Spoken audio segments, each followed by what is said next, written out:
Hello, everybody. Welcome to Roll 'em If You Got 'em. I am Dakota, and as always, joined by Carl. Hey, everybody. All right. In today's video, we are going to show you how to become an apple barrel all-star. So in this video, essentially painting a miniature using craft paints that you would find at Walmart or any hobby store, like that. And really, it's almost to show you how to. You don't need to spend all this money, I should say, on like the GW paints or even like Army Painter paints. Really, you can get great results out of these cheaper paints with a couple GW things thrown in, a couple things that you can get. But yeah, other than that, we'll just go ahead and get started on painting this miniature. So this miniature is a Berserker from a Song of Ice and Fire miniatures game. We're going to start out doing his tunic with this Fire Engine Red from Folk Art. All of these paints that we are using are a satin finish. I like the satin finishes a little bit better. I think they give a little bit more coverage, and when you do multiple layers, they don't really get like chalky on you. So that's one thing that you'll see through here as well. So we're doing it on his tunic, and this really ends up taking about 2 to 3 layers because you really need to focus on thinning your paints. Even if you're like getting that little bit of translucent area, that's what you want to do. Do not go heavy on these paints. So, have you used non-satin then before? Is that kind of what you're saying? Yes. I did, when I first started, I was using more matte finishes, and on lighter colors, when you'd start to build up, you could get a little this like weird chalky texture that was kind of hard to work with at times. There were some paints that did it, some that didn't, and then I picked up a few that were satin. This was back when I was starting out, and I used them, and it was just like a completely different game changer off of that, and it was just so much easier to use. Because as you can even see here, like he's pretty thin going on there, the paint wise, but I think the satin just it flows better, it gives better coverage. As you can kind of see in this picture, the red, it's very translucent still, like you can see the gray primer through it. As I'm painting on the black, which I do black for the gloves, the fur there on his shoulders, and the boots, I think, is everything that goes black. But it's kind of multiple layers of everything, just essentially thin your paints to go thin. So, saving a little bit of money costs you a little bit more time for sure here, huh? Honestly, painting this guy alone, it probably took me, I don't know, 30 minutes, 30, 40 minutes. It's a lot of layers that you put on them. But when you kind of start moving through colors, and maybe if you're doing a couple models at a time, it goes quicker. But really, you just kind of go thin, multiple layers, switch up as you go, change your colors where you're not overlapping too much, and you can kind of just keep working once paint starts drying. Gotcha. Did you ever consider a matte spray at the end to kind of knock those colors back? Yeah. Or have you ever tried it? I haven't tried it, but it is one thing that you'll see, and I was going to kind of get to this at the end. When you see the model, it's obviously very satin looking, has a lot of sheen to it. You can definitely do a matte varnish over it. I don't really ever varnish my models too much, and I wasn't gonna for this. I was like, this is what it looks like without doing any of those extra steps. I think all in with all the paints that I'm using, I bet it cost me, let's say, probably maybe $20-$30 in this whole setup total. Right. Maybe. I mean, like I have a couple GW things that I'll get to later that are thrown in that I think take it to like that next level. But just starting. And these paints are 2 ounces. Yeah. Whereas a regular miniatures paint, if you are, usually half an ounce. So you're getting 4 times as much paint out of one of these bottles. It's kind of crazy. Yeah, absolutely. It's pretty crazy. Here we're using, I think it's called Bark Brown, essentially doing the cloak there. But yeah, there's a lot more paints. You could do 3-4 armies with all these paints. They work well. It obviously takes a little bit more time. I'm not going to say it's just like one coat coverage like that. But if you do it right, I think it's something something if you're getting into painting that you can use, because you might be like, oh, I want to do this, it looks awesome, and then you paint your first model and go, I hate this. Like, this is really hard. It stresses me out. I don't want to paint models and be stressed the whole time. You could just figure out it's not for you. And it's an easy way, I think, to get into it. Well, for sure. I mean, because we've all seen photos and such before of individuals who are using the air quotes here good paints, and they come out looking Mm-hmm. rough, and you're like, I understand you're early, but like Mm-hmm. learning to thin paints and do those little things.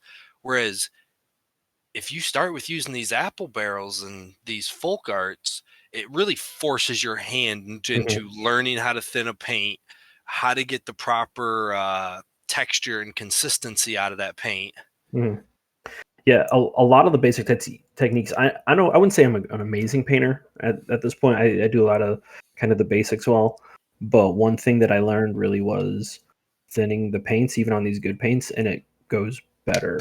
I mean, I think if you look at any of my models, the one thing I'll say is every coat is on there clean. It's not, you know, too chalky or thick or anything like that. What do you use to thin usually? Honestly, on this, I only used water to thin these. I wasn't trying Okay, to like use any type of paint thinner to be just an extra step. I was like, if you get these paints, I'm just gonna use water. I will say I did use my wet palette. I have a wet palette.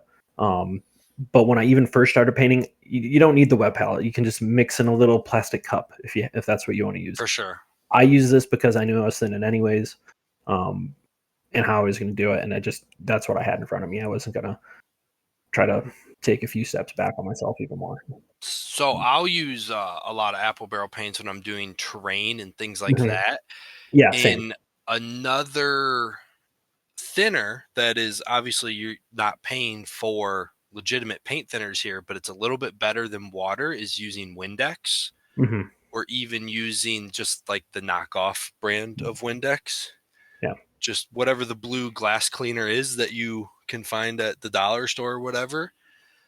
When I first got into airbrushing, a friend of mine told me that it's the poor man's airbrush thinner.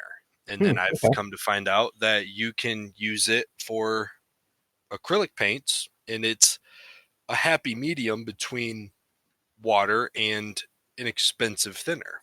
Mhm. Uh, so color wise, I'm putting camel brown on the belt and the hair there, and I'm using this. This is the only one that I'm using that's matte. It's this sun kissed peach. Uh, I've only I've only ever used this a few times, and I was looking at. I was like, I don't know what I'm gonna use as a flesh tone. I hate painting flesh tones as it is, and I saw this, and I'm like, yeah, that's flesh tone enough. Well, go for it. Right. Just burn it on the skin there. Um, if you do too, as you look, the belt, it's a little bit darker. Actually, after I did the camel, I went back and mixed the camel brown and like that darker brown together to get kind of like a middle medium type of color. And I was just doing that for to have the variation so it didn't look like his hair was the same color as his belt. Hmm. Hmm. And then here even I'm using an folk art metallic.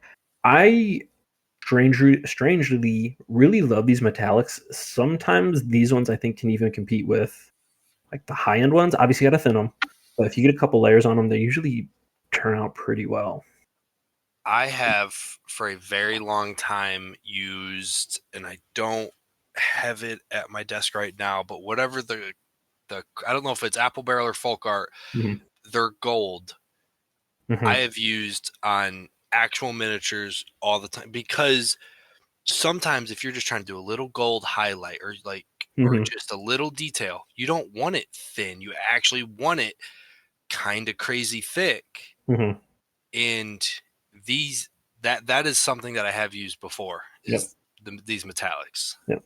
And now, as you can see, so we got everything base coat with all those colors, and now we're going to take that next step. Like, if you're a new painter and you don't even do this step, at that point you look at that model and you're like, yeah, it's not bad. It's got all the base colors on it.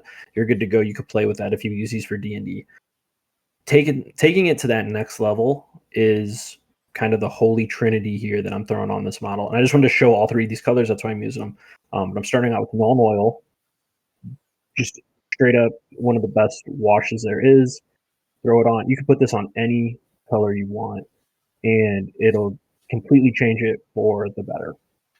I'm hitting the black, the red, black and red areas with this. I didn't really need to hit the black areas, but I was trying to just make it so that the finish on all the areas were pretty pretty equal at the end, because they will Oh, change the gotcha. sometimes they'll change the finish a little bit.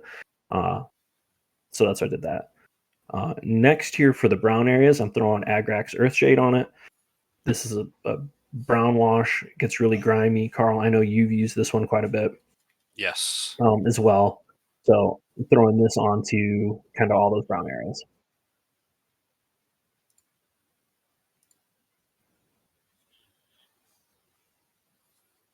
And then finally here, oh, we're still on our brown washes. Yeah, we're still on the Agrax. Still on Agrax, so just a great wash. As you can see me, just going all these areas, making sure it's pooling in the right places, hitting the belts and everything.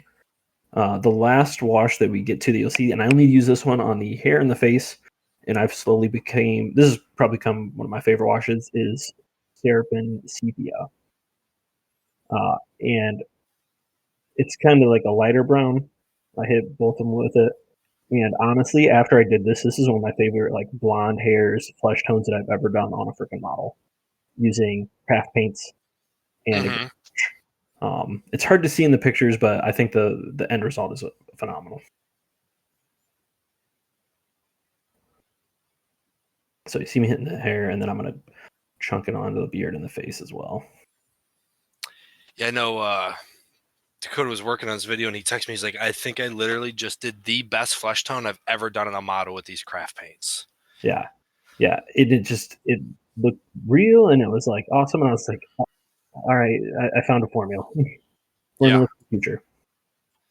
And so here is the finished product. I mean, I think you've seen people, using the GW stuff, using whatever. I think these results are just as good as those for even if you just started out. for sure. I I don't think mean, anybody new should be scared of getting onto those paints. And then the model on the right here is painted with contrast, just for a comparison.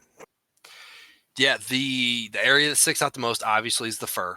Mm-hmm. Um, Skin tone, hair. I understand the hair is different color, but not a big difference there. Mm-hmm. I like the tunic. I think more on the craft paint. Yeah, and the one thing I didn't do any type of highlighting. I mean, obviously I throw highlighting on the fur and whatnot, but it was just like get paint on here. Yeah, for sure. And I think it can just, obviously you can take some steps, go back, start highlighting up all those high edges, make that fur look a little different. I would take some gray and highlight that fur up, but I Yeah. was like, nope, this is just painting and washing, no extra steps for Yep. something new. Yep. I mean that'd be someone's next step. Learn a Mhm. little dry brushing. You grab some gray for the fur. You grab some light brown for that leather piece around the neck, and Mhm. then maybe a little gray on the gloves or something. Exactly. And, you've kind of done all three steps and you've got it looking good. But this is kind of just that basic base colors, wash, playable. I mean, I don't think anybody would show up and say anything different about this model. No, I think you show up with a whole unit of these. You add dry brushing to it, and you tell everyone that you did it with apple barrel paints, and they're gonna think you're out of your mind. Exactly. Yeah, so that's basically kind of everything we have on painting with Apple Barrel. Any final thoughts, Carl? No, I think he's pretty great looking for the bad air quotes here, bad paints, if you will. Mhm. Exactly. But all right, well, thank you everybody for joining us. Please like and comment our video. And as always, thanks for watching. Bye, everybody. Hey, everyone. Thanks for checking out the video. Don't forget to do the YouTube things for us. Like, subscribe, drop a comment on the video. There are links below to our Discord channel. You come in, chat with us, hang out. If there's anything special you'd like to see, it's a great place to put it. And follow us on Instagram. Until next time, bye.